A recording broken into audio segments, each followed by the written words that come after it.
Kind Community, and this is the Kind Community Show, where we share stories of founders, activists, and influencers doing great things for people and the planet, discussing how collaboration can help make the sustainable attainable and accessible for all. On today's episode, we have Jen Rooney, director of the Wellbeing Tortoise, the inclusive platform hosting and providing training sessions, educational talks, and consultancy focused on disability, mental health, and well-being in the workplace. Today, we'll be getting to know Jen, her story, and what the Wellbeing Tortoise is doing to make our work environments more accessible. Thanks so much, Jen, for joining us on the show today. It's so nice to have you here. Hi, Izzy. Thanks for having me. I'm loving this double Canadian accent. Yes. Oh, Canadians unite. So great. So let's start from the beginning. Can you share a little bit more about your story up until the inception of the Wellbeing Tortoise, and where did the name come from? Because I'm very curious to know how you came up with the name. Can you also talk us through the idea of going slow to go fast, and where does that come from? Absolutely. Yeah. So I'll take it back a little bit further just for some context. So I'm Canadian, but I've been living in London for the past, I think, 4.5 years now. But when I was in Canada in 2016, I had a ski accident, which led to a brain injury. And a brain injury that was supposed to heal after a few weeks' time. And when it didn't, I was basically told that I was one of the unique 3% of people that kind of don't recover from these mild traumatic brain injuries, or concussions as they're more commonly known. And my sister and brother are both massive overachievers. So I was always like trying to get into the top 5% of something. And then I got this. And I was like, this is not really what I meant. But, right? Not exactly what I had in mind. But, now I can say I'm in the top 3%. But yeah, so basically it meant I spent several weeks in kind of dark, silent rooms. I actually had to put tin foil, I think, in the UK, they say aluminum foil on the windows because I honestly couldn't have any light. Had kind of massive, severe sound and light sensitivity, massive pain, headaches, things like that. And luckily that started to kind of calm down over the summer, and I was able to come to the UK and do a master's in human rights, and then had a year of what I would call kind of managing life, but not kind of thriving, because I still kind of had residual symptoms. But at the time I was thinking, I'll just push through. It'll be fine. It'll go away eventually. And unfortunately, it just got worse and worse, to the point where I had to take 7 months off work. And kind of from that point onward, my life has been a roller coaster of kind of good days and bad days, and really, really bad days and better days. And I've had to kind of essentially learn to do things again. So start to learn I could physically walk, but I had so much fatigue, I could walk to the end of the block and back. I have difficulty with eye movement, so I've had to learn how to read again. And because of my personality, because I used to be anyway, so energetic, so gung-ho for anything, I ended up trying too hard and doing too much too fast, and then falling back into my dark and silent room and being isolated again. And so my dad, who's my carer at the time, he was I'll say ice hockey to be inclusive to our audience, but he's a ice hockey player in Canada. And so I think kind of many athletes kind of know the concept of when you get injured, sometimes it's not the best choice to go right back into it. Sometimes it's a better choice to go slow to go fast. And so he started telling me that and saying, basically, honey, you're pushing yourself too hard. You need to slow down and take small steps, because it's the little steps that count.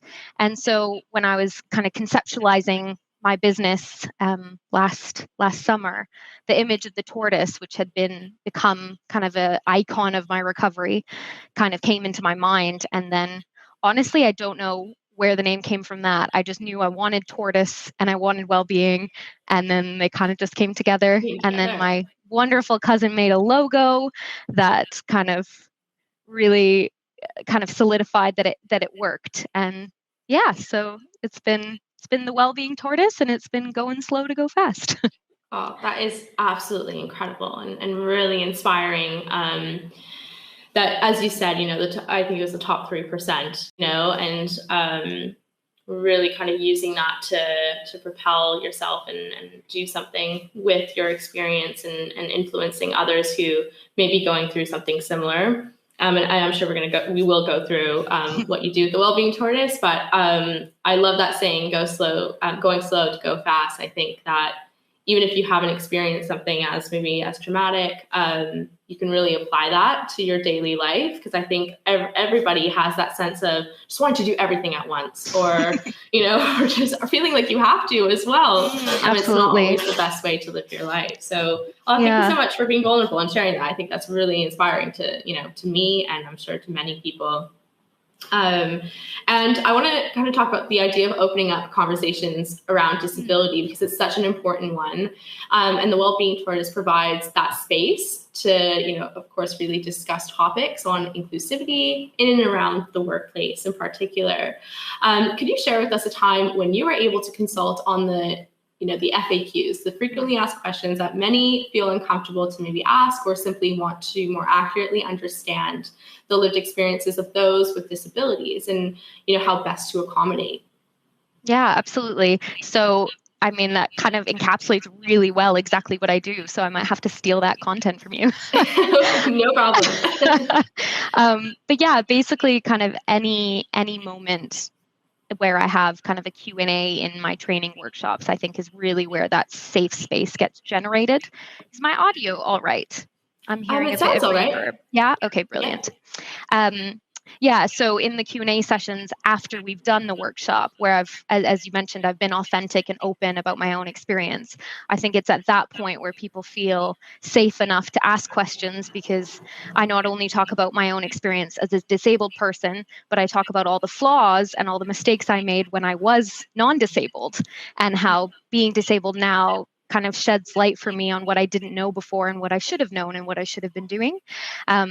So there's many moments, but one that kind of pops into my head is a inclusive communication workshop that I held for a media company. And it was a nice small group, a lunch and learn. And so when we got to the Q&A, people really felt comfortable expressing their concerns and talking very, very openly, I thought, about kind of what would be offensive terminology, and really saying, I honestly don't understand why this is offensive. Can you please explain it to me? And I think those conversations where people feel safe, where they feel like they're not going to be attacked, where they feel like they can be vulnerable, where they feel like they can kind of show they're human and they don't know everything, I think that's where you can make real change, because often people are too scared, especially in the realm of disability. People are too scared to even ask the question. And if you don't ask the question, then how can you possibly find a solution? I agree. But Jen, I'd love to know your kind of thoughts on that balance between educating oneself, so not putting the onus on someone, a person with a disability, to educate you, but yet still being vulnerable and saying, look, I have done the research. I just want to ensure that I'm saying the right thing. Does this sit with you? Because I think that, again, people have different lived experiences and may prefer one terminology over another in Absolutely. This space. It's not a one size fits all. So what do you think kind of like that fine balance really is, or how best to approach that situation if you don't have an inclusive Q&A or a safe space that you provide? Yeah, I think we're so lucky in the fact that there's such a wealth of information online now and in so many different formats. So I think partly the I don't know response to kind of anything regarding inclusion isn't really an acceptable answer anymore, because you can find out. There is that wealth of knowledge out there and in so many different formats that it really, I will never say everything works for 100% of people, but there are kind of podcasts that you can listen to. There are amazing articles, there's blogs, there's people you can follow on social media. And so I think, you said it very well. You don't want to put the onus on disabled people. It needs to be kind of a balance. And I think that's where the experts come in, because it's not fair to just ask a generic, like an average person walking down the street who's disabled, personal questions or questions about disability inclusion. Like, that's not their job. Yeah. And so I think it's really important in this space to have disabled people speaking on behalf of disabled people. Yes. And and also having us acknowledge that we don't know everything, because I can only speak to my own impairment and disability and condition. As a consultant, I'm very aware of accessibility as it relates to other people with other impairments and conditions, but I don't understand the lived experience of anyone other than myself. And so, yeah, I think it is a kind of, it goes hand in hand to kind of educate yourself and also ask questions when you have the opportunity. And I think that's why businesses are making kind of a priority of having external speakers come in, because their people are telling them, we want to make change. We want to start this journey of allyship, and we just don't know how. Absolutely. And actually applying what they're learning in these sessions into their business beyond just, having someone come in and share their experiences and then, not acting on it. But I think that's brilliant. And a little while ago, Kind Community was in conversation with Alita Fabiano regarding diversity and inclusion in the sustainable space. We learned the importance of eco-diversity and the unspoken issues of eco-ableism. Are you at all involved with the broadening of the climate action movement to be more inclusive? I know we spoke about that a couple of weeks ago, but I would love for you to share your thoughts on kind of on the movement and inclusivity of that movement, or the lack thereof. Absolutely. Yeah, so it's definitely in the works. It's in the plans. But as I said previously, I'm kind of inherently drawn to saying yes to everything, and my disability makes that not possible anymore. So I actually have Post-its in my house that say you can't do everything, but it is on my list, and it's actually one of the reasons I reached out to you and Kind Community, because I was kind of doing a bit of research and found that there's a massive gap kind of bridging that sustainable space to the accessible space. And because I kind of have a unique, well, we haven't talked about that yet, but I have a background in management consulting with the sustainability and corporate responsibility organization. And so I have that kind of experience and understanding of the sustainability space. And then now looking at the accessibility angles and the disability inclusion angles, it's definitely a gap that I'm seeing. It's just something that's not being talked about enough. And especially when we're looking at having kind of traffic-free days, and these are kind of the two classic examples of eco-ableism, traffic-free days, without thinking about how that affects people with limited mobility, or moving to plastic straw, or not plastic straws. Bans. Yeah, moving away from plastic and what that means for disabled people and their ability to live independently and function and thrive and feel kind of like they're not completely excluded from society because of these massive waves of policy change that exclude them. And actually, if anyone listening or watching hasn't seen or listened to the video of Alita, it's phenomenal. I highly recommend. So much of what Alita said resonated with me. The bit about kind of videos and how just videos can just be completely inaccessible to people just because people haven't considered what might or might not be accessible to someone. And I think, I don't know Alita's pronouns. Do you mind? She. Great, thanks. So she mentioned that it's not about kind of malintention. It's just about a lack of thought. And it's about the need to change that mindset and stop not thinking and start thinking.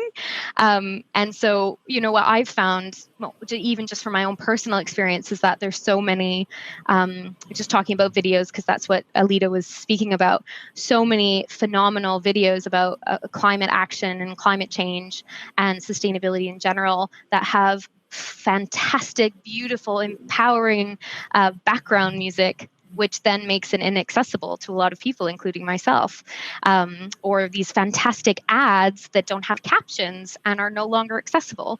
And so the target audience of kind of climate action and promoting sustainability is everyone.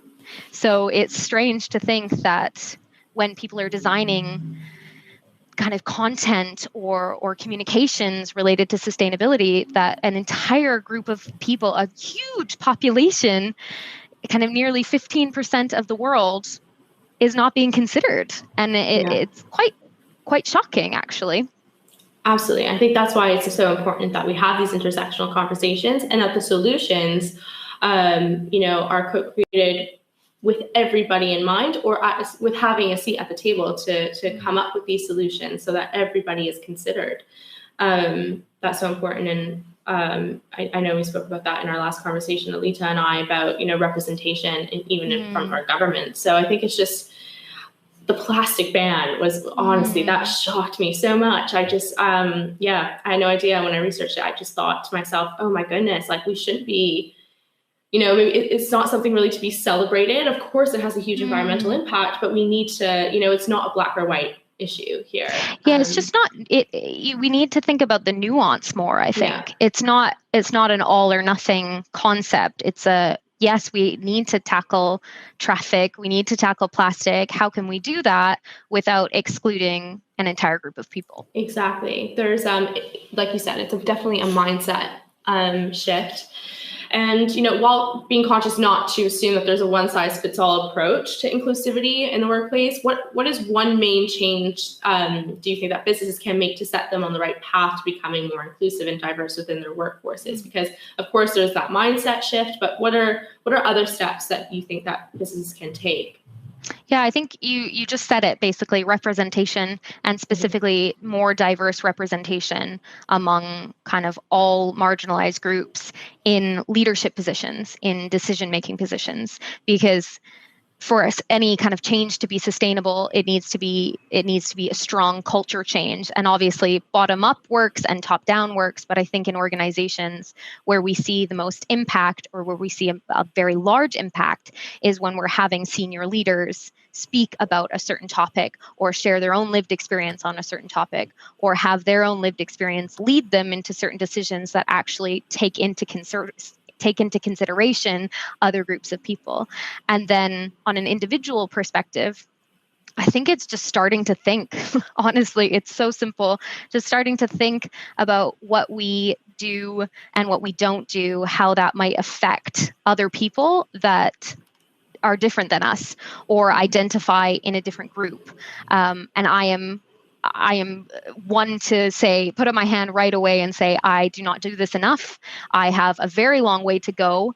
But I think the first step is acknowledging that we all have kind of our unconscious bias. We all have our own lived experience that impacts the way that we think and we act. And we need to stop and be mindful of how we think and how we act, and how that can impact other groups of people that are different than us, or identify as part of a different community. Yeah, going slow to go fast. Right? It honestly applies to everything. Yeah, love it.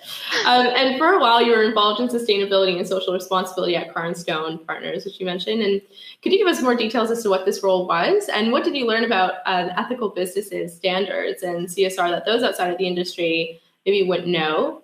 Sorry, this is kind of a long question, but and do you think that there are too many businesses that are a bit late to the party when it comes to ethical business practices in the environment?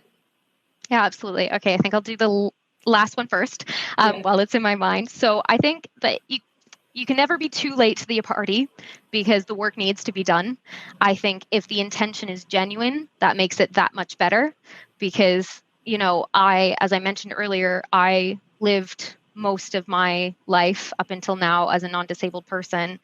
And it wasn't until I became disabled that I started to realize how many barriers there were to me, and then started to realize how many barriers there were to other disabled people with different impairments and conditions than myself. And so, yes, I should have been more inclusive before, but if I thought there's no point in starting because I should have started earlier, then that would have been one fewer person trying to change and trying to make a difference. And so I think, yes, it's obviously better if people are proactive and organizations are proactive, but I think there's a danger in saying if you've taken this long to get here, you shouldn't come at all, because then you're losing out on so many organizations and so many individuals that can have that impact. And I think, especially with kind of the climate movement, we need everyone. We need every organization, every individual to do a little bit or a large bit. And so I think obviously kudos to those individuals and those companies who have been at it from the very beginning, but also we don't want to isolate ourselves from the others and prevent kind of that massive global scale change, I think. And then to go back to your first question, so I started at Carnstone as an intern while I was completing my master's dissertation, and then got promoted to a junior partner. And because it's it's a medium-sized consultancy, there was a lot of scope to kind of delve into different roles and into different projects, which was fantastic. And so obviously my background is human rights, and so I was very much drawn to those projects, specifically on kind of combating modern slavery and supply chains. And my favorite project of all was working on a piece with a large organization on how to promote migrant worker well-being and integration with the British population. That was definitely my favorite because it kind of combines all of my interests, or some of my interests. I have many interests. And yeah, so it was kind of a collection of kind of high level strategy with research and kind of some kind of creative elements as well. Sounds like a very inspiring role, and you got to kind of work with different people in the industry. It sounds really amazing, and also how it kind of influenced what you're doing now in the sustainability space. But of course, I need to talk about COVID. And throughout COVID, one of the biggest challenges was managing our mental health in isolation. And what challenges did you face, and how did you overcome them? What mental well-being tips can you share with us today that helped you?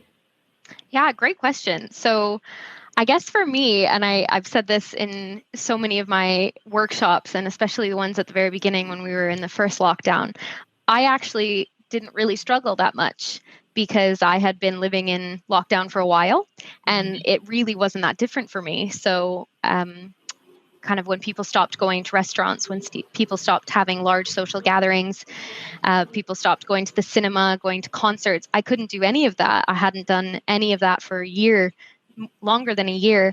And when I did try to do it, I would probably end up kind of hurting myself with loud music or bright noises or too much stimulation, and kind of end up back in that dark and silent room that I spoke about at the beginning.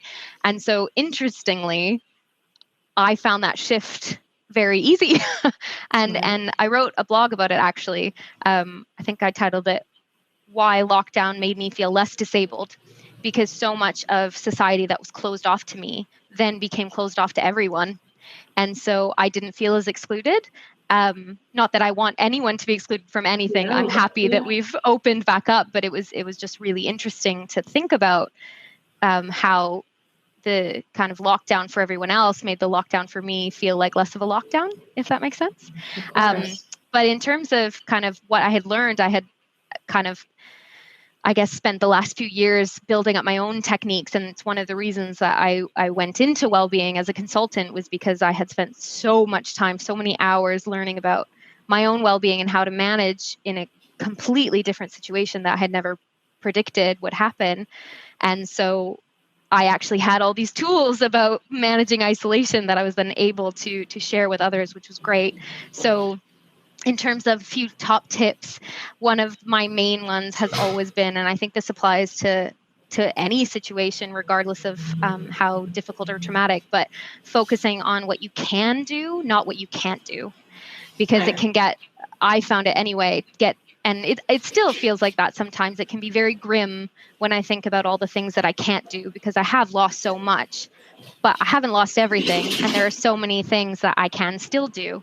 And so I think that's a really helpful thing to focus on when people are maybe struggling with their mental health, is think about, and struggling with isolation in particular, is think about what you can still do. And also another one for me that was monumental in my recovery is gratitude.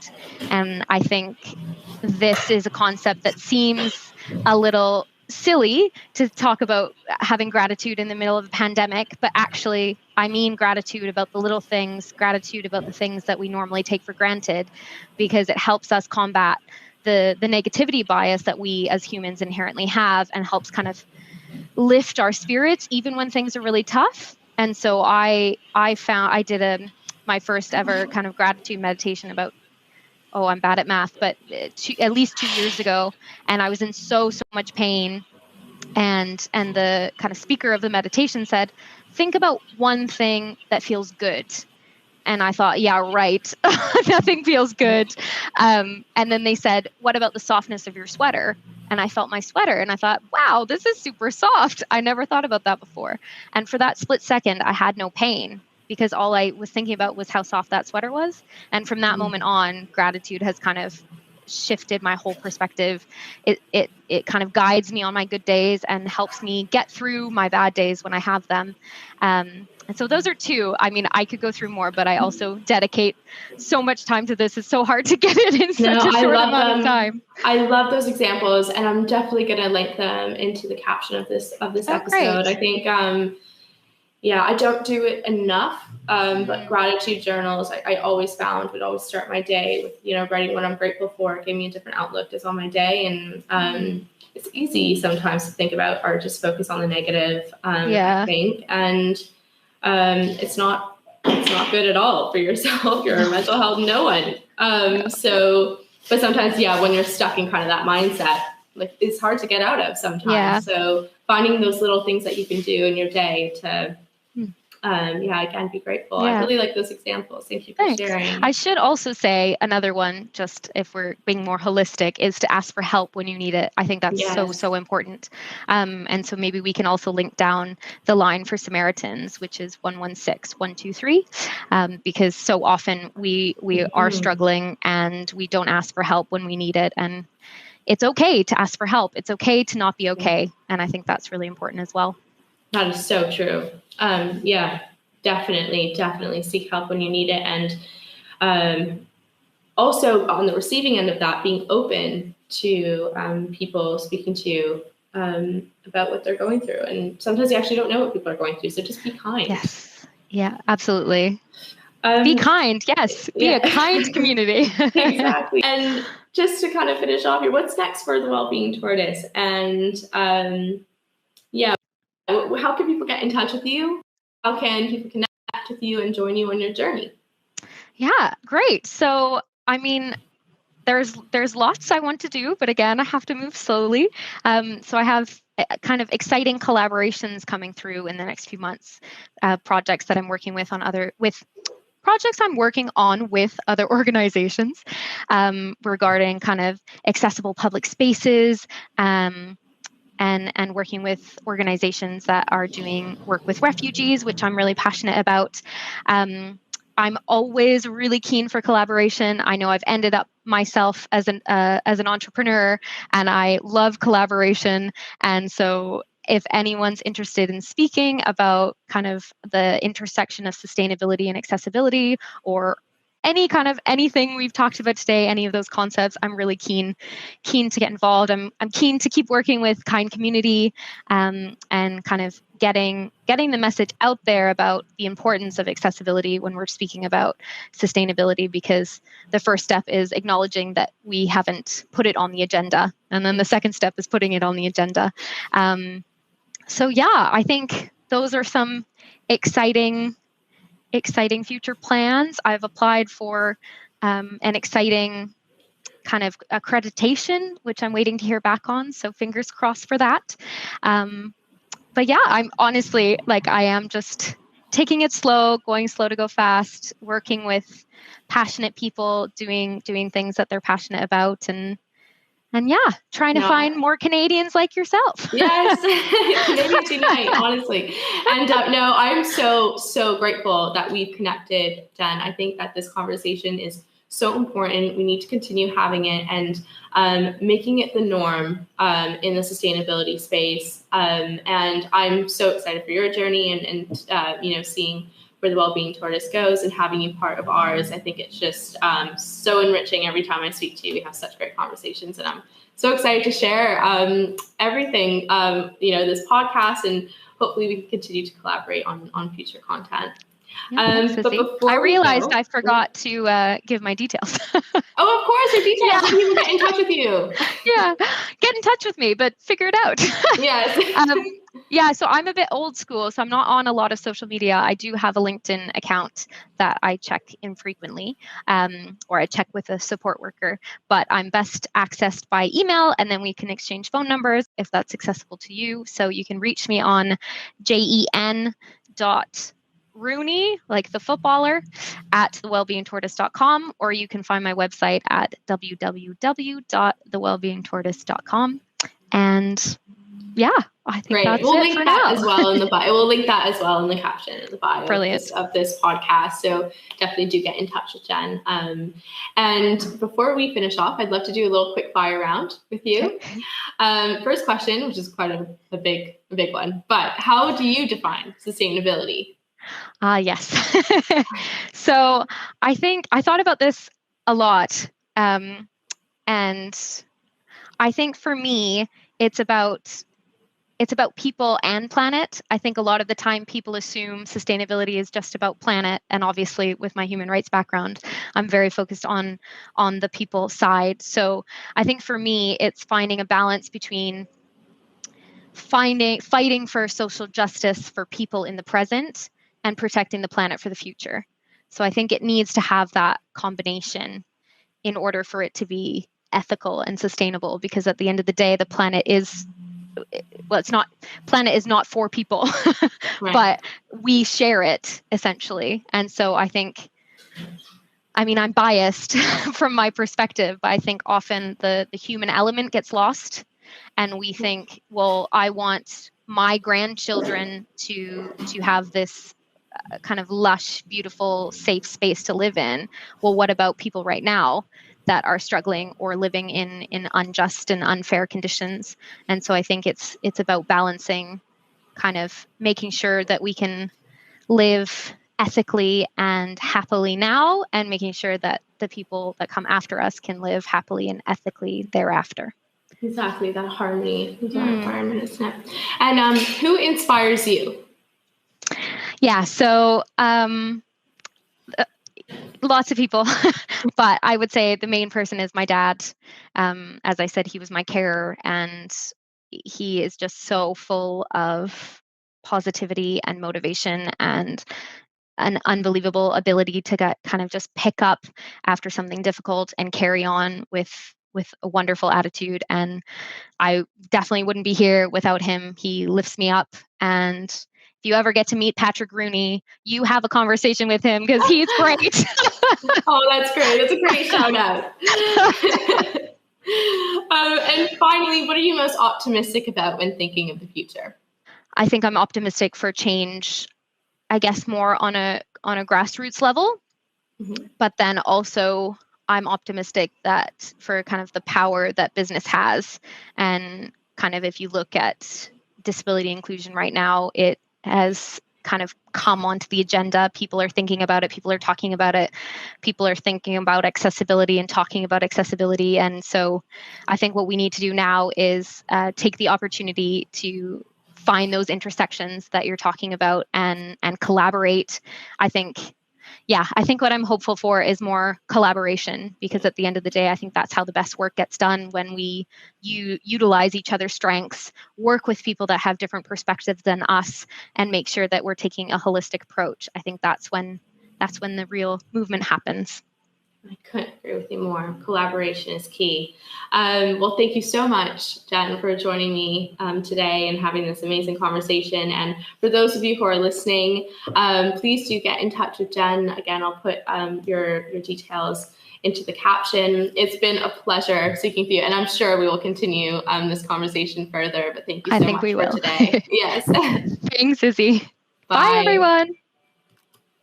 If you enjoyed my conversation with Jen today, please do like, share, and subscribe so that other people can join the conversation and hear about intersectionality, inclusivity in the sustainability space. It's a really important conversation to have and to continue having. So hope you enjoyed today, and we go live every Friday. I'm very excited to see you next Friday. Thank you so much.